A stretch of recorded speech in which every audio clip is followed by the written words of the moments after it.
Trump is back. What an incredible few days it's been. He is set to become the 47th president of the United States, and the outcome of the election is likely to have a major impact on the economic outlook, both in the US and the wider world.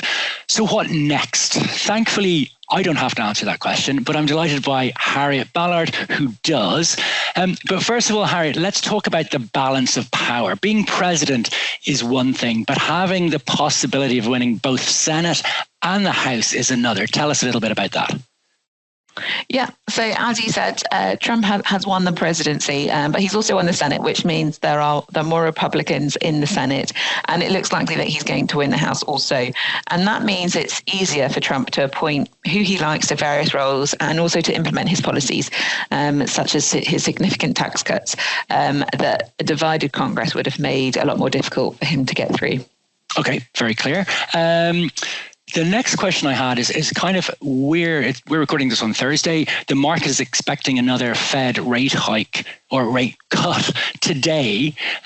Does what's happened with Trump this week and him becoming president change the market view on where interest rates could be heading? We and the market still expect the Fed to go ahead with the 25 basis point cut today. But following Trump's victory, yields on government bonds have moved higher because of the expected implications for both the US deficit and inflation.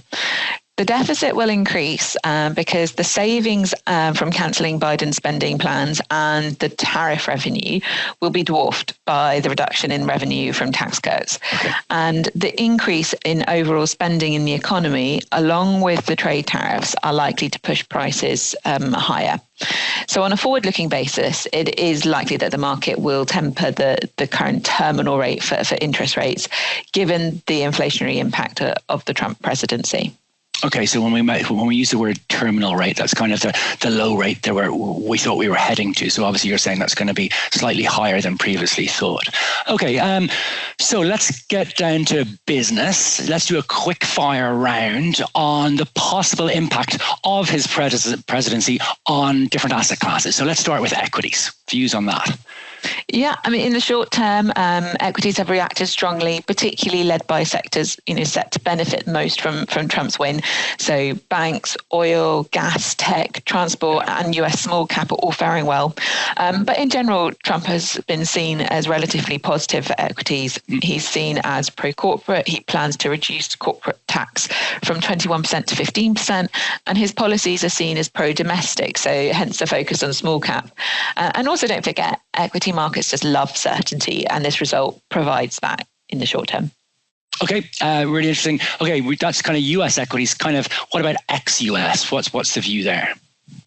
It will be a bit of a wait and see, because a lot of it will depend on how the trade policies play out, and the implications for different economies will differ depending on their relationship to the US and trade with them, with those economies with a very large trade with the US having a more significant impact and therefore impact on their economy. Okay, that makes sense. How those tariffs affect different countries is going to have an impact there. Okay, what about bonds? Yeah, so we touched on this earlier. So we have seen pressure on the US Treasuries given the possible inflationary impact of increased borrowing requirements and fewer interest rate cuts. And these issues will likely keep pressure on yields remaining higher for longer than they would have otherwise done. Okay. Any other asset classes of note that we should be thinking about? Yeah, gold. I mean, short term, we might have seen some weakness, but as the global trade uncertainty and possible inflationary impacts pick up, gold could become another suitable hedge against these headwinds. The dollar has strengthened a lot off the back of the dislocation in interest rates from the US relative to the rest of the world. And even Bitcoin has been in on the game, and it surged 7% on the back of the result. Trump's seen as a supporter of crypto in general, and then of course there's the Elon Musk connection.